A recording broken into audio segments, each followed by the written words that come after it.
Niwaombeni sasa, rai yangu niwaombe wenyeviti wa vijiji na viongozi mbalimbali mlio kwenye jamii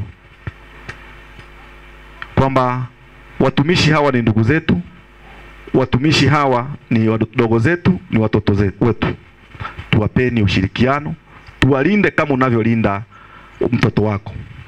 Na usimjengee mtumishi uadui kwa kudhani kwamba wewe hauna mtoto sehemu nyingine. Inawezekana miongoni mwetu humu tunao watoto wetu wanafundisha kwenye mashule mengine nje ya mkoa huu, nje ya wilaya hii, nje ya kata hii. Yamezungumzwa mengi. Na yale yote yaliyozungumzwa mimi niseme tumeyapokea, na kama viongozi wa kata tutaenda kuyafanyia kazi. Ndugu zangu, kauli mbiu ya leo inasema uchaguzi mkuu 2025 utuletee viongozi wanaojali haki na maslahi ya wafanyakazi, sote tushiriki. Kauli mbiu leo ya watumishi imetuomba sisi wananchi, imetuomba sisi watumishi twende tukachague viongozi wanaosimamia, wanaojali haki, maslahi ya wafanyakazi. Kwa ndugu zangu watumishi, ndugu zangu wananchi, kauli mbiu hii, kwa kuwa huu ni mwaka wa uchaguzi, twende tukafanya uchaguzi wa amani, twende tukafanya uchaguzi wenye uweledi, tukachague viongozi ambao watatuletea maendeleo, lakini ambao pia pamoja na mambo mengine yote hayo watajali haki na maslahi ya watumishi. Ndugu zangu, hii kauli mbiu nadhani wabunge wetu wameisikia. Nilitegemea siku moja bunge lichechamae, badala ya wabunge kuongezwa mishahara na maposho, wasimame sasa taifa kwa maana ya watumishi kuongezwa mishahara na posho. Nadhani kwa kuwa wabunge wetu ni wasikivu, bunge linalokuja wataenda kusimamia maslahi na haki ya watumishi badala ya maslahi yao wenyewe, badala ya kujali watumishi wetu ambao wamekuwa ni nguzo ya maendeleo yetu. Nikirejea ama nikinukuu kauli mbiu ya Mei Mosi ya leo ya sisi wafanyakazi, inasema ya kwamba uchaguzi mkuu 2025 utuletee viongozi wanaojali haki na maslahi ya wafanyakazi. Mwisho ikamalizia sote tushiriki. Hii ni haki ya kikatiba ya wananchi wote waliokuwa wamefikisha miaka 18 kushiriki katika uchaguzi mkuu wa serikali.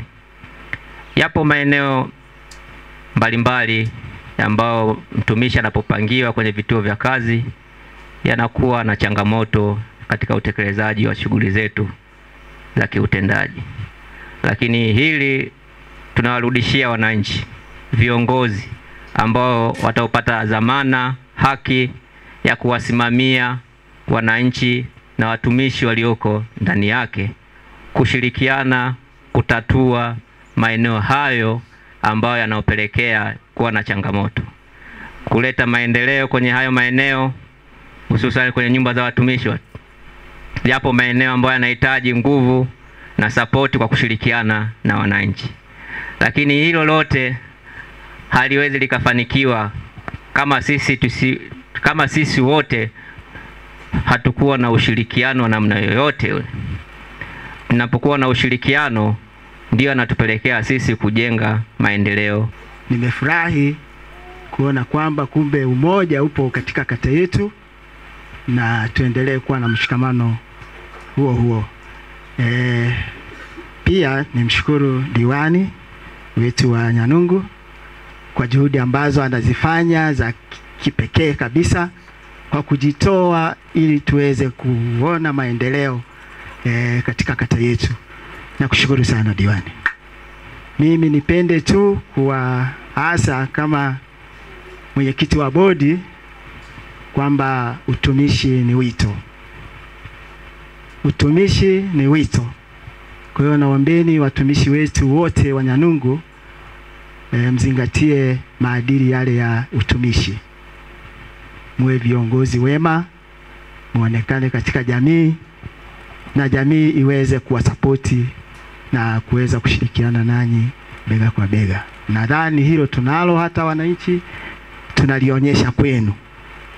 Tunao ushirikiano mkubwa wanaotoa jamii katika kuhakikisha kwamba watumishi wetu wanafanya kazi katika mazingira yaliyo bora. Lakini nitoe shukrani zangu za dhati sana kwa Mheshimiwa Diwani wa kata ya Nyanungu, Mheshimiwa Tiboche, kwa sababu kama walivyotangulia kusema awali wenzangu, miaka ya nyuma tulikuwa na desturi ya kukutana pamoja kwa ajili ya kusherehekea sikukuu hii ambayo ni ya kwetu sote.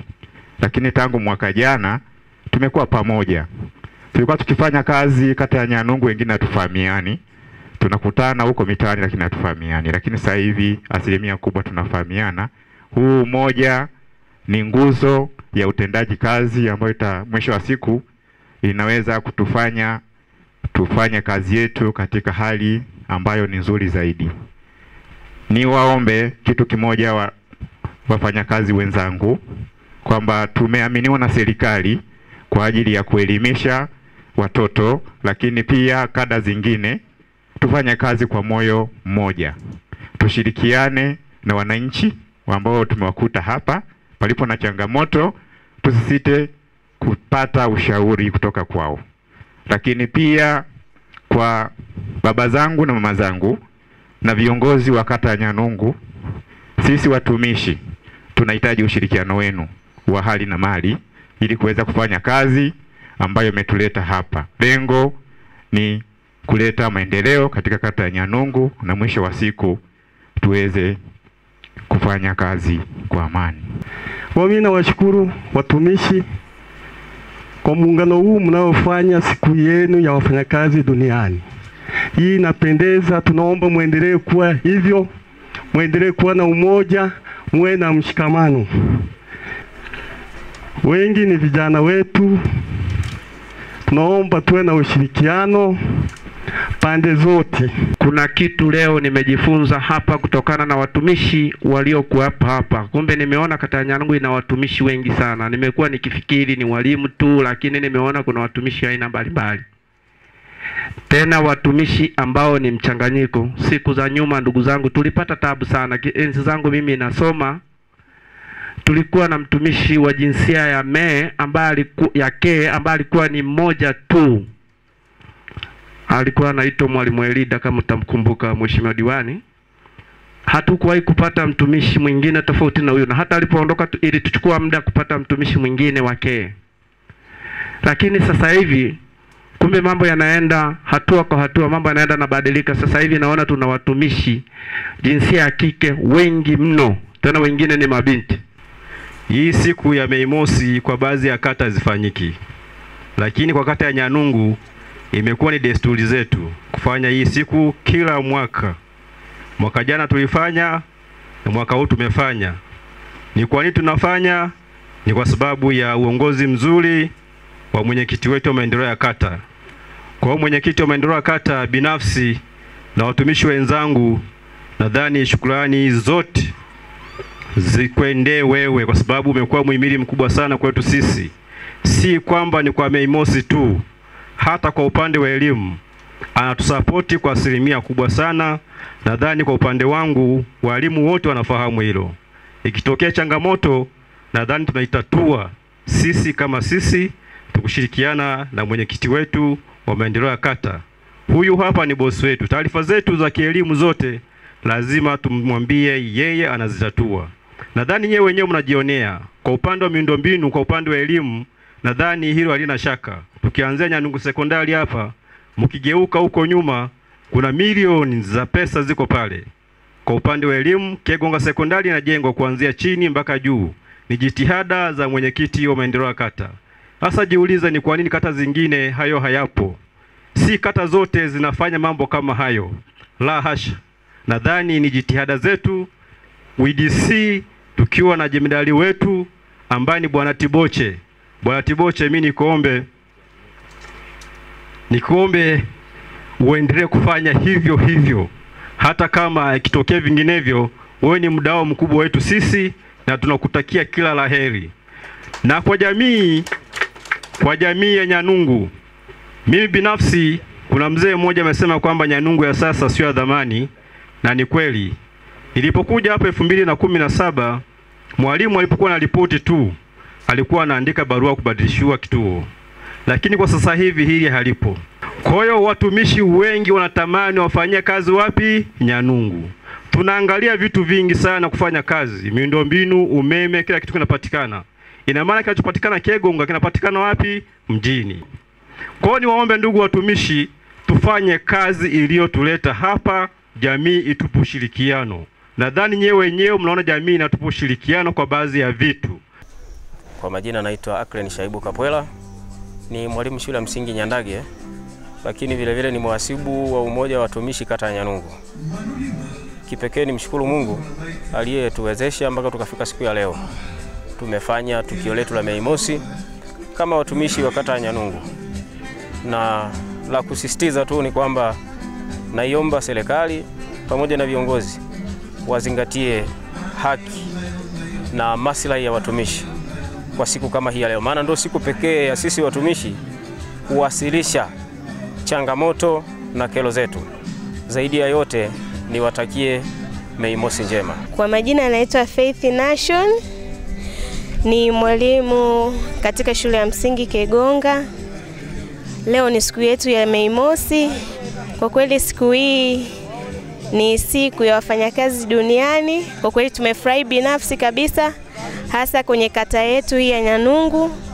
Tunashukuru sana watumishi wote ambao tumeshirikiana, lakini pia hata kwa serikali tunaomba itukumbuke, mama atukumbuke kabisa sisi kama watumishi, ili tuweze kufanya kazi yetu vizuri zaidi.